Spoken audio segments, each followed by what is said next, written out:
హల్లెలూయా. అంటే ఇది మాట్లాడేది క్రీస్తు. పరిశుద్ధాత్మ ఇక్కడ నిలబడి మాట్లాడుతుంది. దేవుడి కుమారుల ప్రత్యక్షతను దేవుడు పిల్లలకి ఇస్తా ఉన్నాడు. ఆ కుమారులు వెలుగులోకి వస్తే సాతానే వణుకుపోతా ఉన్నాడు.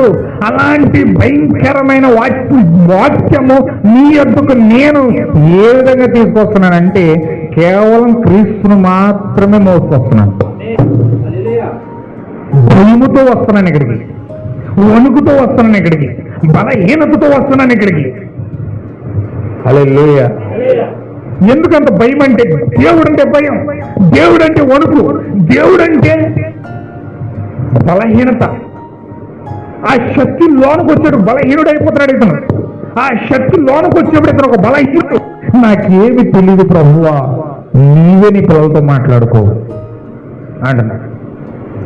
భయపడుతున్నాడు. దేవుని యందు భయము, భక్తి, గౌరవము, ఆ యొక్క విధేయత దేవుని పట్ల చూపించడం ద్వారా ఆయన లోపల ఉన్న క్రీస్తు ప్రజలతో మాట్లాడుతూ ఉన్నాడు. హల్లెలూయా. ఎంత అద్భుతంగా చెప్తున్నాడు చూడండి పౌలు గారు. ఈ విశ్వాసము మనుషుల జ్ఞానమును ఆధారం చేసుకొనక దేవుడి శక్తిని ఆధారం చేసుకుని ఉండవలనని సువార్త ప్రకటించినను జ్ఞానయుక్తమైన తీయని మాటలను వినియోగించగా. చాలా మంది మాట్లాడతారు కదండి. ఇప్పుడు ఇది మాట్లాడుతున్న తీయని పాఠంలో ఉంటారా అంటారు, చూసారా? చాలా అద్భుతంగా మాటలు మాట్లాడతారు, ఎందుకు అది హృదయంలో ఉండదు. తీయని మాటలు. సామెతల గ్రంథం ఉంటుంది, సామెతల గ్రంథం మాట ఉంటుంది, వేశ్య పెదవుల గుండా తేనె కారుతుందట. వేశ్య పెదవుల గుండా అంటే ఆమె పెదవులు ఎలా ఉంటాయంటే తేనె వలె మాట్లాడుతుందంట. అంటే ఎదుటి వ్యక్తిని ఏ విధంగా కవ్వించాలో, ఏ విధంగా బొట్టలో వేసుకోవాలో, ఏ విధంగా ఎదుటి వ్యక్తిని మొత్తించాలో, ఈ విధంగా ఒక తేనె పూసినట్లుగా మాటలు మాట్లాడితే ఆ తేనె తీయదానానికి అవతల పడిపోతాడు ఎటు వెళ్ళడం. హల్లెలూయా. చాలా మంది అలా తేనె పాకం మాట్లాడినట్టు మాట్లాడతారంట. ఎంత తీయగా మాట్లాడతారంటే, ఎంత అద్భుతంగా మాట్లాడతారంటే చాలా బాగుంటాయి ఆ మాటలు, చాలా అద్భుతంగా ఉంటాయి ఆ మాటలు. కానీ ఇక్కడ ఆయన అలా మాట్లాడతలేదు. తేనె వలె మధురంగా ఉన్నట్లుగా నేను మాట్లాడటం లేదు అంటే ఆయన మాటలు ఎలా ఉన్నాయి? హృదయంలో మంట వచ్చేసి ఇలా ఉన్నాయి. హృదయంలో ఏమొస్తుందండి? మంట. ఎందుకు ఆ మంట వస్తుందంటే మీలో విశ్వాసాన్ని పైకి లేపాలని మాట్లాడుతున్నాను అంటాడు. హల్లెలూయా. జ్ఞానయుక్తమైన మాటల్ని మాట్లాడడానికి, తీయని మాటలతో వినియోగించడానికి నేను ప్రయత్నించట్లేదు. కానీ పరిశుద్ధాత్మయు దేవుని శక్తియు కనుపరుచుచు దృష్టాంతములని వినియోగించుచుంటిని గనుక పరిపూర్ణులైన వారి మధ్య జ్ఞానమును బోధిస్తున్నాను. హల్లెలూయా. ఎంత బాగా మాట్లాడుతున్నాడు పౌలు గారు చూడండి. ఆయన మాట్లాడే మాటల్లో, ఆ భాషలో, ఆ యొక్క ప్రాసలో ఎంత అద్భుతమైన అర్థము వస్తూ ఉందంటే నిజంగా అతను ఆ దైవత్వంతో కూడిన వాక్యాన్ని, పరిశుద్ధాత్మతో కూడిన శక్తిని దేవుని ప్రజల మధ్యలో ప్రదర్శించడానికి ఇష్టపడుతున్నాడు. హల్లెలూయా. ఏదో తెలివితేటలతో కూడిన వాక్యాన్నో, లేకపోతే అక్కడో ఎక్కడో ఎవరి దగ్గర నేర్చుకొచ్చిన వాక్యాన్నో, లేకపోతే టీవీల్లోనో అట్లలోనూ యూట్యూబ్లో నేర్చుకున్న వాక్యాన్నో ప్రజల ముందుకు తీసుకురావడం పౌలు గారు ఇష్టపట్ల. అలా మాట్లాడక ఇష్టపడట్లేదండి. దేవుని యొక్క ప్రవక్తగా ఉన్న ఆ యొక్క పౌలు గారు, దేవుని యొక్క బోధకుడిగా, అపోస్తలుడిగా, సువార్తికుడిగా ఉన్న ఆ పౌలు గారు ఆ యొక్క వాక్యాన్ని ఎంత అద్భుతముగా పరిశుద్ధాత్మ యొక్క శక్తిని విడుదల చేస్తా ఉన్నాడంటే చూడండి. అక్కడ ఏం మాట్లాడుతున్నాడంటే పరిపూర్ణులైన వారి మధ్య నేను జ్ఞానాన్ని బోధిస్తున్నాను. అది నా జ్ఞానము కాదు, కానీ దేవుని యొక్క జ్ఞానమయ్యన్నది. హల్లెలూయా. దేవుని యొక్క జ్ఞానాన్ని నేను బోధించడానికి ఇష్టపడుతున్నాను. ఏంట జ్ఞానం? అది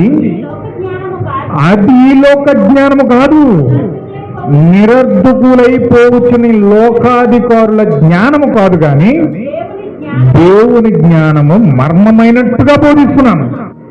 హల్లెలూయా. చూడండి, దేవుని జ్ఞానం ఏమైందండి? మర్మము. That is mystery.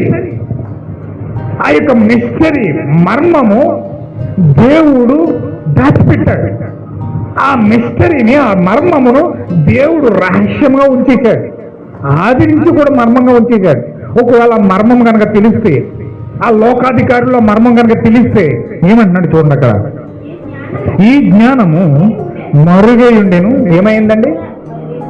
మరుగై ఉంది అంటే దాచేశాడు దేవుడు. ఈ జ్ఞానాన్ని జగత్పునాది వేయబడక ముందే దేవుడు నిర్ణయించిన ఆ ముందు జ్ఞానాన్ని, ఆ ప్రీడెస్టినేషన్ జ్ఞానాన్ని, ముందు ప్రణాళికను దేవుడు దాచేశాడు. హల్లెలూయా. Okay, right. జగత్తుకు పునాది వేయబడక మునుపే దీనిని దేవుడు తన మహిమ నిమిత్తము నియమించెను. ఆమేన్. హల్లెలూయా. ఎందుకొరకు దాచాడండి? తన మహిమ నిమిత్తము దేవుడు ఆ యొక్క జ్ఞానాన్ని దాచేశాడు. దేవుడు తన ప్రణాళిక ముందుగా ఏదైతే ప్రణాళిక రచించాడో, తన బిడల కొరకు రచించాడో, తన బిడల కొరకు యోచించాడో, తన బిడల కొరకు ఆలోచించాడో, ఈ ప్రణాళిక అంతయు కూడా దేవుడు దాచిపెట్టి మరుగు చేసి ఆది కాలం నుంచి కూడా దాచిపెట్టుకుంటూ వస్తా ఉన్నాడు. ఆమేన్. హల్లెలూయా. దేవుడు నాకు మహిమ కలుగును గాక. Okay, right. లోకాధికారులలో తెలియదంట. లోకాధికారుల్లో ఏ పాస్టర్కి తెలియదు, ఏ బిషప్కి తెలియదు, ఏ సంఘానికి తెలియదు, ఏ మనిషికి తెలియదు, ఏ యొక్క ఉపదేశకుడికి తెలియదు, ఎవరికీ తెలియదండి. దేవుడు దాన్ని దాచేశాడు, సీలేసేసాడు. దాన్ని దాచిపెట్టి సీలేసేసాడు. దేవుడు సీలేసాడని దాన్ని ఓపెన్ చేసేవాడు ఎవడు? దేవుడు దాన్ని దాచిపెట్టాడని దాన్ని తెరిచేవాడు ఎవడు? ఆమోస్ గ్రంథం అడుగుతాడు దేవుడు దాచిపెట్టిన దాన్ని తెరవగలిగిన వాడేవాడు? హల్లెలూయా. దేవుడు నా మహిమ కలుగును గాక. దేవుడు మరుగు చేశాడు, దేవుడు దాచాడు. దేవుడు దాచిన ఆ యొక్క ఆది సంకల్పాన్ని, దేవుడు దాచిన ఆ యొక్క ఆది మర్మాన్ని, అనాది కాల మర్మాన్ని దేవుడు ఈ కాలంలో వాక్యమును బయలుపరచడానికి ఇష్టపడతా ఉన్నాడు. హల్లెలూయా. Okay, right. అది వారికి తెలిసి ఉండిన ఎడల మహిమా స్వరూపియగు ప్రభువును అదన్నమాట అసలు విషయం. దేవుడు ఎందుకు సిలువేయబడాలి? దేవుడు ఎందుకు రక్తం కార్చాలి? దేవుడు ఎందుకు యెరూషలేము వీధుల్లో కొరడాలతో కొట్టబడాలి? ఆ ముండ కిరీటం పెట్టించుకోవాలి? 1 కొరడ దెబ్బలు ఎందుకు ఆయన బహిరంగంగా భయంకరంగా దెబ్బలు తినాలి? కాళ్ళు చేతుల్లో ఎందుకు మేకిలేంచుకోవాలి? ఆ పక్కెందుకు చేల్చబడాలి? ఆ బల్లెం ఎత్తుకుని ఎందుకు పొడవాలి? ఎందుకు ఈ కార్యాలన్నీ చేయబడాలి? అవన్నీ కూడా ఒకవేళ ఈ యొక్క ఆది మర్మము, అనాది కాల సంకల్పము ఒకవేళ ఎవరికైనా తెలుసుంటే, అక్కడున్న పాస్టర్లకు కానీ, పాదిర్లకు కానీ, బిషప్లకు కానీ, పరిచయులకు కానీ, శాస్త్రులకు కానీ, సదుకాయలకు కానీ, హెరోదీలకు కానీ ఎవరికైనా మర్మం తెలుసుంటే ఆయన సిలువేస్తారా? ఏమండి? సిలువ వేయరు. ఒక సిలువ వేయకపోతే ఏమవుతుంది? సిలువ వెనకాల ఒక మర్మం ఉంది. సిలువ వెనకాల దేవుడు ఒక మర్మాన్ని దాచాడు. ఈ సిలువ వెనకాల ఒక వధువు బయటకు రావాలి. ఈ సిలువ వెనకాల దేవుని యొక్క జనాంగం బయటకు రావాలి. దేవుని యొక్క రక్తము పంచుకొని పుట్టిన బిడ్డలు బయటకు రావాలి. హల్లెలూయా. దేవునికి ఒక అనాదికాల సంకల్పం ఉంది. దేవునికి ఒక అనాదికాల ప్రణాళిక ఉంది. ఇప్పుడు ఈ ప్రణాళిక నెరవేర్చబడాలంటే ఆయన సిలువేయబడాలి. హల్లెలూయా. దేవుడు ముందుగానే చెప్పాడు, మీకు ఆల్రెడీ చాలాసార్లు చెప్పాను. ఇప్పుడు యాకోబు ఉన్నాడు, యాకోబు ప్రార్థన చేస్తా ఉన్నాడు. ప్రార్థన చేయగా అతనికి చక్కగా సంతానం వచ్చింది. 12 మంది పిల్లలు పుట్టారు. ఇప్పుడు ఏసేపు ఆ యొక్క ఐగుప్తులకు వెళ్ళిపోయాడు. ఐగుప్తులకు వెళ్ళిపోయిన తర్వాత ఆశీనతను పెళ్లి చేసుకున్నాడు. ఆశీనతను పెళ్లి చేసుకుని మనస్సే ఎఫ్రాయిం 2 పిల్లలు పుట్టారు. హల్లెలూయా. ఇద్దరిని ఆశీర్వదించవలసిన టైం వచ్చింది. ఇద్దరిని ఆశీర్వదించవలసిన టైం వచ్చింది. ఆ సమయానికి యాకోబును తీసుకెళ్లి యేసేపు ఆశీర్వదించమని అడిగినప్పుడు ఈ యొక్క యాకోబు ఆశీర్వదించడానికి చెయ్యి ఇలా పెట్టాడు. కుడి చెయ్యేమో పెద్ద కుమారుడు మీద ఉంది, ఎడం చెయ్యేమో చిన్న కుమారుడు మీద ఉంది. ఇలా పెట్టాడు. పరిశుద్ధాత్మ వచ్చే చేతులు ఎలా మార్చేస్తాడు. హల్లెలూయా. పరిశుద్ధాత్మ ఎప్పుడైతే ఈ కుడి చెయ్య చిన్నవాడి మీద వెళ్ళింది, ఎడం చేయము పెద్ద మీదకి వచ్చింది, పెద్దవాడి మీదకి వచ్చింది. మనసే పెద్దవాడు, ఎఫ్రాయిము చిన్నవాడు. ఎఫ్రాయిము మీదకేమో కుడి చేయి వచ్చేసింది, మనస్సే మీదకేమో ఎడం చేయము వచ్చేసింది. ఏ చెప్పు చూసాడు, నా తండ్రి నువ్వు పొరపడుతున్నావు, చేతులు మారిపోయి అన్నాడు. ఈయనంటాడు, లేదు నా కుమారుడా, నేను మార్చలేదు, దేవుడే నా చేతులు మార్చేశాడు. ఏంటది? ఇలాగున్న చెయ్య ఇలా మారిపోయింది. కుడి చెయ్య ఎడం పక్క వెళ్ళిపోయింది, ఎడం చెప్పుడు పక్క వచ్చింది. ఏంటి ఇలా మారిపోయిందంటే ఈ కాలం మీద ప్రవర్తన్నాడు, అదే సిలువ. హల్లెలూయా. ఏంటన్నది? సిలువ. ఆ సిలువలో దేవుడు ఇజ్రాయేల్కి ఇవ్వాల్సిన ఆశీర్వాదమేమో అన్ని జనుల మీదకి వచ్చేస్తుంది, అన్ని జనులకు ఇవ్వాల్సిన ఆశీర్వాదమేమో ఇజ్రాయేల్ మీదకి వెళ్ళిపోతుంది. మనస్సే ఇజ్రాయేల్కి సాదృశ్యంగా ఉన్నాడు, ఎఫ్రాయిము అన్ని జనులకు సాదృశ్యంగా ఉన్నాడు. హల్లెలూయా. మనస్సే ఇజ్రాయేల్ అయితే ఎఫ్రాయిము అన్ని జనులు అయి ఉన్నాడు. ఎఫ్రాయిం సంతానం ఎవరు? అన్ని జనులు అయి ఉన్నారు. ఏ జెంటైల్ ఉమెన్. ఈ యొక్క అన్య జనులు ఈ యొక్క ఎఫ్రాయిం సంతానమై ఉన్నారు. ఇప్పుడు యాకోబు యొక్క ఆశీర్వాదము ఇప్పుడు ఎఫ్రాయిము ద్వారా అన్య జనుల మీదకి వస్తా ఉంది. హల్లెలూయా. చేతులు మార్చేశాడు దేవుడు, అక్కడే మార్చేశాడు. ఎందుకు మార్చేశాడంటే దేవుని యొక్క మర్మముగా, దేవుని యొక్క ఆశీర్వాదాన్ని యాకోబు జీవితంలో ఒక మర్మంగా పెట్టాడు. ఇప్పుడు ఇక్కడ ఏం జరుగుతుందండి?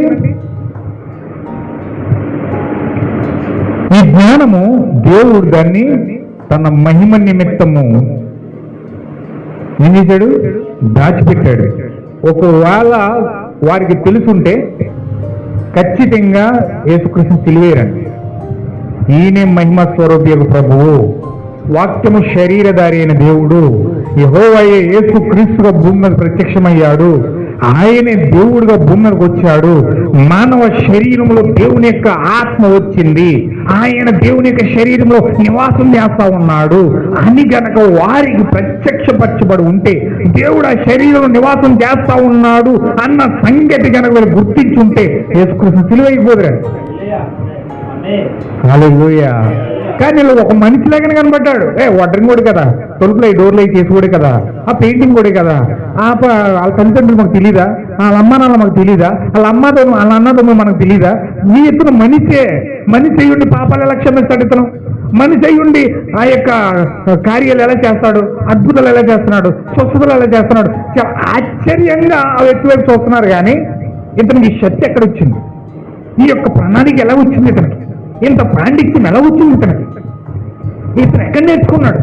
ఈ విద్య ఎక్కడ నేర్చుకున్నాడు? ఇతను కాళ్ళు ఇస్తున్నాడు, కుంటోలు కాళ్ళు ఇస్తున్నాడు, గుడ్డలు చూపిస్తున్నాడు, చచ్చిపోతున్నాడు, మోగలు మాటిస్తున్నాడు. ఈ పాండిత్యం, ఈ జ్ఞానం ఎలా వచ్చింది? అద్భుతమైన ప్రసంగాలు చేస్తున్నాడు, అద్భుతమైన మాటలు మాట్లాడుతున్నాడు. మనిషే కదా ఇతను, ఎలా ఈ పనులన్నీ చేస్తున్నాడు అని చెప్పి ఆశ్చర్యంగా ఇతని వైపు వస్తున్నారు తప్ప ఆయనలో దేవుడు ఉన్నాడు ఆ సంగతి ఇలా తెలియదు. హల్లెలూయా. ఈ రోజు కూడా నాగరికత కలిగిన ప్రజలు కూడా దేవుడు ఒక మనిషిలో ప్రత్యక్షమై వాక్యాన్ని బల్ల గుర్తి మరీ చెప్తూ ఉంటే, దేవుడు వాక్యాన్ని ప్రత్యక్షపరుస్తూ ఉంటే, దేవుని జీవాన్ని వెల్లడి చేస్తూ ఉంటే ఇతను మనిషే కదా, మా పాస్టర్ గారే మనిషే అనుకున్నారు తప్ప సాక్షాత్తు దేవుడు ఆ శరీరంలోకి వచ్చి వాక్యాన్ని ప్రత్యక్షపరుస్తున్నాడు అన్న సంగతి ప్రజలకు తెలియదు. ఇతను కూడా అందరు పాస్టర్లో ఒక పాస్టర్లు అంటాడు. అందరూ 3 మంది పాస్టర్లు ఉన్నారు, అందరిలో ఇతను ఒకడు. ఇతనిలో స్పెషల్ ఏముంది? అందరూ వాక్యం చెప్తున్నారు, ఇతను వాక్యం చెప్తున్నాడు. అందరూ చర్చలు పెట్టుకుంటున్నారు, ఇతను చర్చ కట్టుకుంటున్నాడు. అందరూ మాట్లాడుతున్నారు, ఇతను మాట్లాడుతున్నాడు. ఇతను ఎక్కడో నేర్చుకున్నాడు, వచ్చాడు, మాట్లాడుతున్నాడు అనుకుంటున్నారు తప్ప నిజంగా వాస్తవంగా ఆయనలో ఉన్న జీవము యేసుక్రీస్తు సాక్షాత్తు పరిశుద్ధాత్మయే వెల్లడి చేస్తుందన్న సంగతి చూసే కన్నులు, ఆత్మ సంగతంతో కూడిన కన్నులు, ఆత్మీయ కన్నులు ప్రజలకు లేవండి. హల్లెలూయా. చూడండి ఎంత భయంకరమైన గుడ్డివాడిగా చేసేసాడు సాతాను, ఎంత భయంకరమైన గుడ్డితనం కలుగు చేశాడండి సాతాను. దేవుణ్ణి చూడనివ్వకుండా చేసే విశ్వ ప్రయత్నాలన్నీ చేస్తాడు. ఎందుకంటే ఒక పాస్టర్లో దేవుణ్ణి చూస్తే ఖచ్చితంగా వ్యక్తుల మార్పు జరుగుతుంది. దేవునిలో దేవుడు ఒక మనిషిలో ప్రత్యక్షం అవడం ఒక వ్యక్తి చూశాడంటే ఆ క్షణమందే ఆ వ్యక్తిలో మార్పు స్టార్ట్ అయిపోతుంది. కానీ సాతానుడు చూడండి, సాతానుడు దాన్ని ప్రత్యక్ష పట్టినవాడు. ఆ వ్యక్తి బలహీనతలు చూడమంటే చూస్తారు, ఆ వ్యక్తి బాధలు చూడమంటే చూస్తారు, ఆ వ్యక్తి కార్యాలు చూడమంటే చూస్తారు, వెనకటి భాగమంతా చూసి మాట్లాడతారు. కానీ ఆ ప్రత్యక్షం అవుతున్న క్రీస్తు యొక్క స్వారూప్యాన్ని వాళ్ళు కళ్ళు తెరవబడి చూసే యోగ్యత దేవుడు వారికి ఇస్తేనే కానీ రాదు.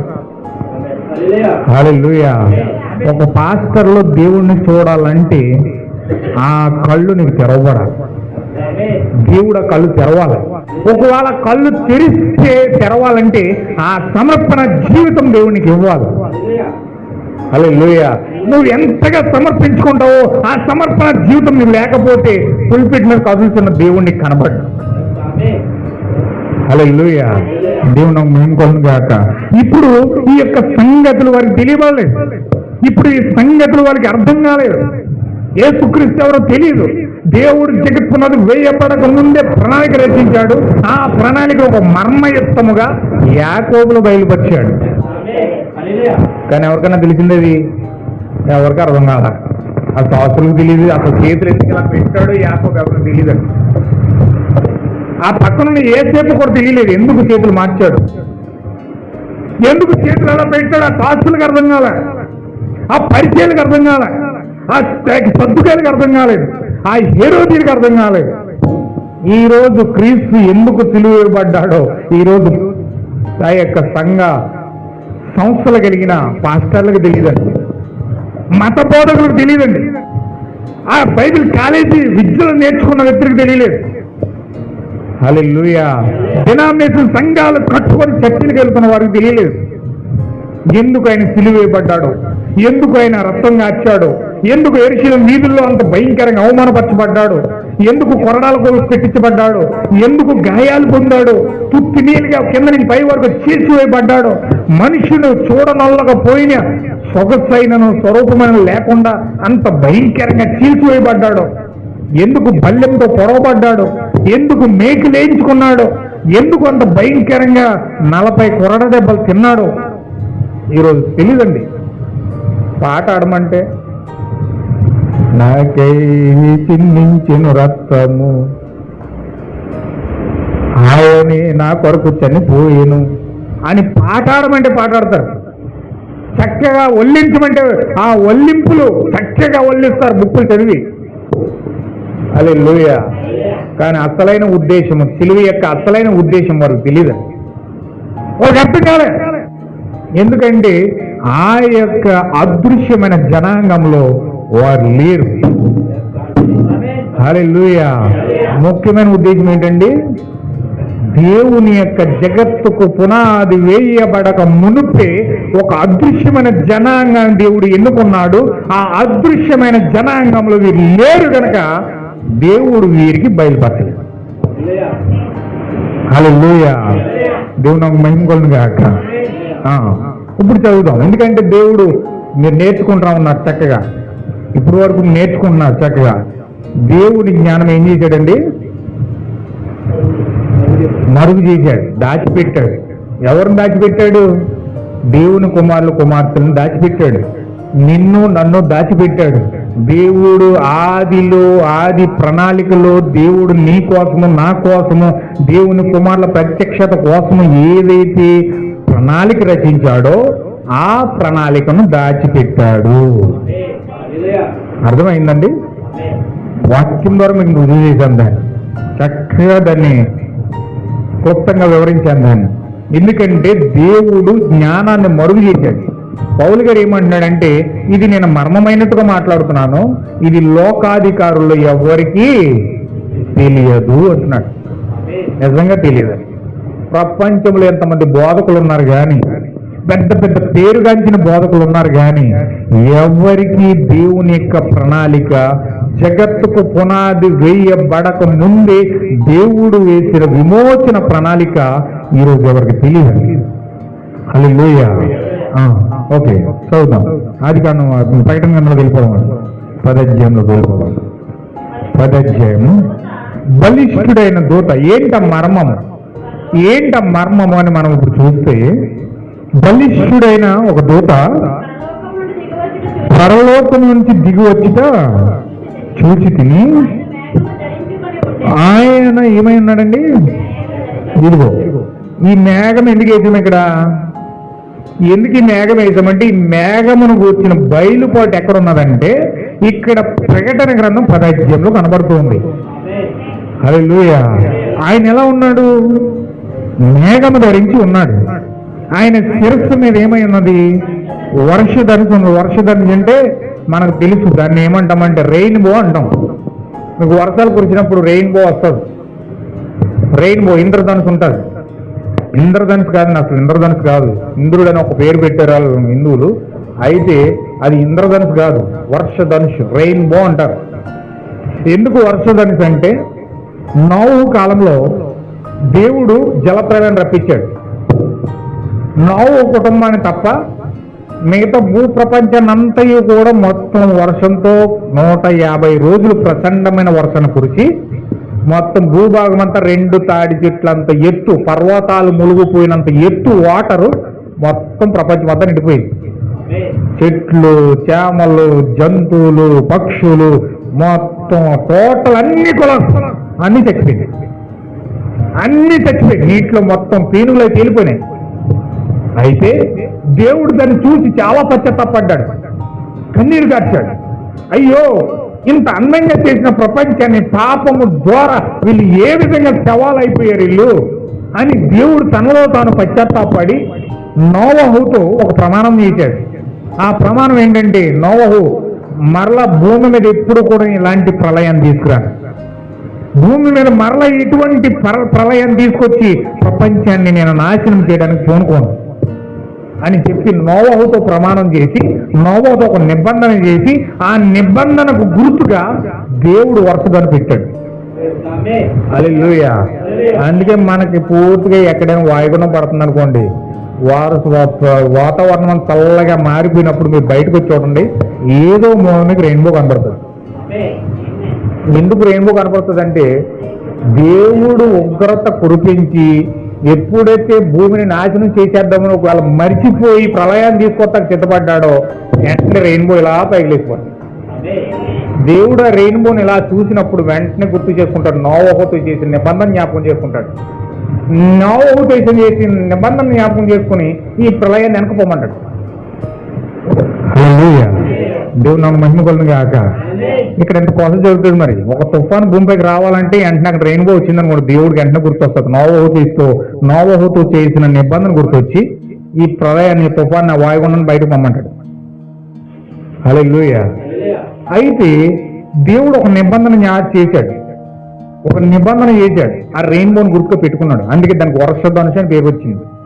150 రోజులు ప్రచండమైన వర్షాన్ని కురిపించాడు కాబట్టి ఆ ప్రచండమైన వర్షానికి సాదృశ్యంగా మరలా ఇంకెప్పుడు అలాంటి ప్రచండమైన వర్షాన్ని కురిపించకుండా దేవుడు వర్షధనుషు పెట్టాడు. దాన్ని ఇంద్రధనుషు, రెయిన్బో అంటారు. దానికి 7 కలర్లు ఉంటాయి. 7 కలర్లు ఉంటాయి. వాస్తవంగా ఆ యొక్క వర్షధనుషు ఎవరో తెలుసండి? ఆ 7 రంగుల వర్షధనుషు ఎవరో తెలుసా? ఎవరండి తెలుసా? ఆ ఇంద్రధనుషు ఏంటో తెలుసా? ఆ వస్త్రం ఏంటో తెలుసా? అదే దేవుని యొక్క వధువు శరీరమై ఉన్నది. హల్లెలూయా. దేవుని యొక్క వధువును అక్కడ పెట్టాడు. అందుకే వధువును చూస్తే ఎల్లప్పుడూ కృపే వస్తుంది తప్ప తీర్పులు రావు. వధువు దగ్గర ఎల్లప్పుడూ కృపే ఉంటుంది, తీర్పులు ఆమె దగ్గర లేవు. ఆమె ఎల్లప్పుడూ కృపై ఉన్నది. దేవుడు ఆమె పేరే కృప అని పెట్టాడు. వధువు పేరేంటో తెలుసండి? శ్రీమతి గ్రేస్ అన్నాడు. శ్రీమతి కృప అంటే ఆమె కృపై ఉన్నది. కృపకు సాదృశ్యంగా రెయిన్బో పెట్టాడు. అంటే ఇక్కడ రెయిన్బో ఎవరంటే వధువు అయి ఉన్నది. దేవుడు కుమారులు కుమార్తెలై ఉన్నారు. అందుకే దేవుడు యాకోబును ప్రేమించి అతనికి యోసేపును ప్రేమించి యాకోబు ఒక అద్భుతమైన రెయిన్బో వస్త్రం కుట్టించాడట.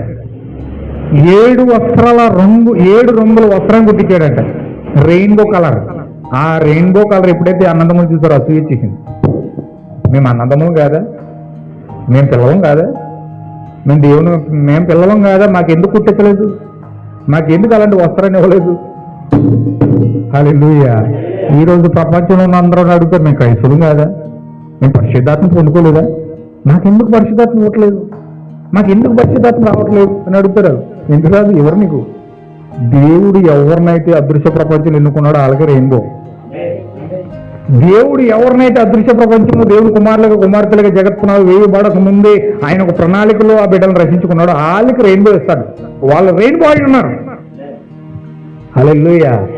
ఇప్పుడు ఆయన వర్షధనుసు కలుగున్నాడు. ఆయన ముఖము సూర్య బింబం వలె, ఆయన పాదములు అగ్నిస్తంభం వల్లే బాగా మండిపోతున్నాయి. అగ్నిస్తంభం ఎక్కడి నుంచి వచ్చింది? ఆయన పాదాలు అగ్నిస్తంభంలో ఉన్నాయి. అగ్నిస్తంభం అంటే ఏంటి? ఆయన పాదాలు. దేవుడు అగ్నిస్తంభంలో నడిచొచ్చాడండి, అగ్నిస్తంభంలో నడిపించాడంటే ఇజ్రాయేల్ ప్రజలను ఎక్కడ నడిపించుకొచ్చాడు అనుకున్నారు? అగ్నిస్తంభంలో నడిపిస్తున్నాడు. అంటే ఆయన పాదాల్లో నడుచుకుంటూ వెళ్తున్నాడు. ఆయన నడుచుకుంటూ వెళ్తూ ఉంటే వెనకాల ఇజ్రాయేల్ ప్రజలు వెళ్తున్నారు. హల్లెలూయా. ఆయన ముఖం ఎలాగుంది? సూర్యుల్లో బగబగ మండిపోతుంది. మామూలు ఈ ప్రకృతి సంబంధమైన సూర్యునే చూడలేం. పైకి గట్టిగా ఎండ కాసిందంటే సూర్యుడు ఒక చూడండి, ఎవరి ముఖం అంతా సూర్యుడు నల్ల కనపడుతుంది. ఎవరి ముఖం అక్కడ చూస్తే ఆ సూర్యుడు చూసి ముఖం చూడండి నల్ల కనపడుతుంది. అంటే ఆ ప్రభావంతో కళ్ళు నల్లగైపోయింది. పచ్చకామలో ఊరంతా పచ్చగా కనపడినట్టుగా మనకి సూర్యుని చూస్తే ప్రతి ముఖం నల్లగానే కనపడుతుంది. ఎందుకంటే అంత ప్రకాశంగా సూర్యుడు యొక్క వెలుగు ఉంటుంది. ఈ ప్రకృతి సంబంధమైన సూర్యుడు వెలిగే అంత గుడ్డని చేసేస్తే మనల్ని ప్రతి ముఖము నల్లగా కనిపించేలా చేస్తే, మరి దేవుడు ఎవరో సమీపించిన అతి తేజస్సులో అమరత్వం కలిగి ఉన్న దేవుని యొక్క ప్రసన్నత ముఖం చూస్తే మరి నీవు నేను బతుకుతామంటారా? హల్లెలూయా. ఆయన ముఖం ఎలా ఉందంటే సూర్య బింబం వలె, ఆయన పాదాలు అగ్నిస్తంభం వలె ఉన్నాయి. ఇప్పుడు ముఖం ఇక్కడ కనపడుతుంది, మామూలుగా మేఘంలో ఉన్నట్టే కనపడుతుంది, కానీ ముఖము ఒక ప్రచండమైన సూర్య బింబం వలె వెలిగిపోతూ ఉంది. ఆయన పాదాలు అగ్నిస్తంభంలో ఉన్నాయి. ఆయన చేతిలో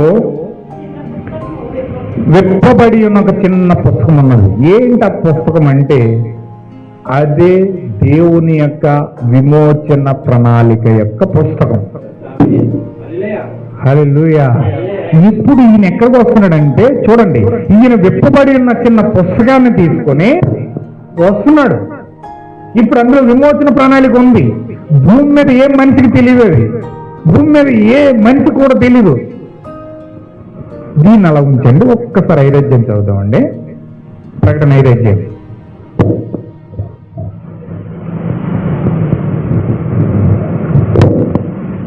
ప్రకటన 5 అధ్యాయం మొదటి నుంచి. మరియు లోపటను వెలుపటను రోత కలిగి 7 ముద్రలు గట్టిగా వేసి ఉన్న ఒక గ్రంథము సింహాసనముందు ఆసీనుడై ఉండు అని కుడి చేత చూసి తిని, మరియు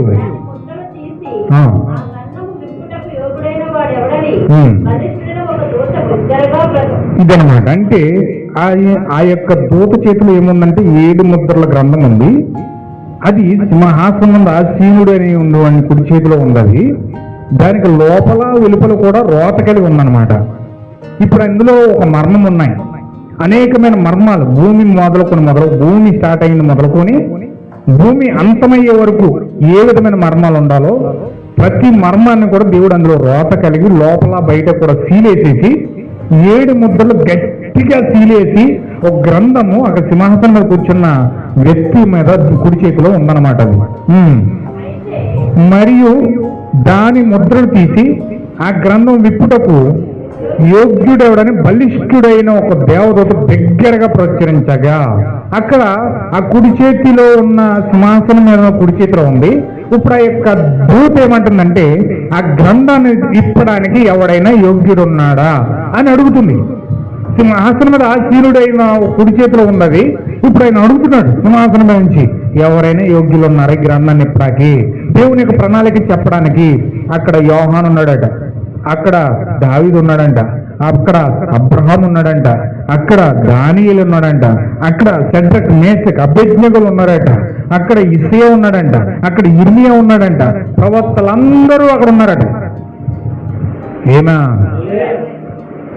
అడుగుతున్నాడు ఆయన, ఏమయ్యా ఎస్సయ్యా, నువ్వు బైబిల్లో 66 గ్రంథాలు రాసావు కదా, 66 పుస్తకాలు రాసావు కదా, దేవుని జ్ఞానం అంతా వివరించావు కదా, దేవుని ప్రణాళిక అంతా నువ్వు తెలియజేసావు కదా, ఇదిగో ఈ గ్రంథము ముద్రించబడి ఉంది, గ్రంథం తెరవడానికి ఏమన్నా అర్హత ఉందా నీకు? అయినా ఆయన నాకేమి యోగ్యత లేదు, నాయన నాకేమి తెలియదు బాబు, దాన్ని విప్పడానికి చూడకుండా ఒప్పు అసలు అర్హత లేదన్నాడు దావీదు. నువ్వు రాజ్యాలను జయించావు, శత్రువు అన్నవాళ్ళు లేకుండా చేసావు, దేవుని మీద నమ్మకంగా ఉన్నావు, అనేకమైన జయకేతనాలు నీ లిస్టులో ఉన్నాయి, గ్రంథం తెరువన్నాడు. నన్ను క్షమించండి ప్రభు, నాకే అర్హత లేదు, చూడడానికి కూడా అర్హత లేదన్నాడు. అబ్రహమా, నువ్వు విశ్వాసులకి తండ్రివి, నువ్వు విశ్వాసాన్ని ప్రూవ్ చేసావు, ప్రపంచానికే విశ్వాసులు తండ్రి అయ్యావు, గ్రంథాన్ని ఇప్పన్నాడు. అందులో ఎంత ప్రభు, నేను ఒక నలకలాంటి, నేను ఆ గ్రంథాన్ని చూడడానికి కూడా యోగ్యత లేదు, నాకు తెలియదు ప్రభు అన్నాడు. దానియేలు, నువ్వు ఎన్నో అనర్గమైన భాషలు, విద్య, ప్రతిది కూడా నీకు తెలుసు, సకల శాస్త్రాలు చదివిన వాడివి, హల్లెలూయా, దూతల భాషలు, దేవుని భాషలు బయలుపరిచిన వాడివి, హల్లెలూయా, సింహాల నోళ్లను మూసినోడివి, గ్రంథాన్ని పొందాడు. సకల శాస్త్రాలు చదివాను కానీ ప్రభు, ఈ శాస్త్రం కనీసం చూడటం కూడా వీటికి అర్హత లేదు, నాకు తెలియదు ప్రభు అని మాకు కూడా. హల్లెలూయా, దేవుని మహిమ కలుగును గాక. ఒక్కొక్కరికి దేవుడు పేరు పెట్టి పిలుస్తున్నాడట. పిలుస్తుంటే అమ్మో ప్రభువా నా వల్ల కదా అంటున్నారండి ప్రతి ఒక్కరు. పౌలు, నువ్వు 14 పత్రికలు వేసావు కదా బైబిల్లో, రా, అనేకమైన దేవుని జ్ఞానాన్ని వివరించావు, అన్నీ చెప్పావు, దా నువ్వు ఇప్పంటే నాకే అది మర్మమైనట్టు కొండ ప్రభు. ఒకవేళ మర్మాలని తెలిసితే నేనే ప్రజలు చెప్పేసి ఉండేవాడిని, అది నాకే మర్మంగా ఉండేది, నేనే వివరించుంటాను, చూడకుండా నాకు అర్హత లేదు ప్రభు అన్నాడు. హల్లెలూయా. మరి అక్కడ ప్రవక్తలు, అంత పెద్ద పెద్ద విశ్వాసులు, అంత పెద్ద గ్రంథాల్లో రచించిన రచయితలకి అర్హత లేకపోతే, అబద్ధ సాక్ష్యాలు చెప్పి, అబద్ధ క్రిస్మస్లు చేసి, అబద్ధ ప్రకటన చేసి, అబద్ధ సాక్ష్యాలు ఇస్తూ బైబిల్ వక్ర మార్గంగా నడిపిస్తున్న దొంగ సేవకులకు దేవుని యొక్క విమోచన ప్రణాళిక తెలిసే అర్హత ఉంటుందా? ఏమండి, నిజమైన సేవ చేసి బైబిల్ గ్రంథాలు రాసి యెషయా, ఇర్మియా, ఎహెజ్కేలు, దానియేలు, యోహాను, ఏలియా మొత్తం అందరూ కూడా వారు మాకు ఏ అర్హత లేదని మూలకలు కూర్చుంటే, మరి ఈరోజు ఏ అర్హత లేకుండా పాపం చేసి అతిక్రమణని మూట కట్టుకుని తప్పుడు వాక్యాలు, తప్పుడు అర్థాలు చెప్తూ దేవుని ప్రజలను మోసం చేస్తూ భయంకరంగా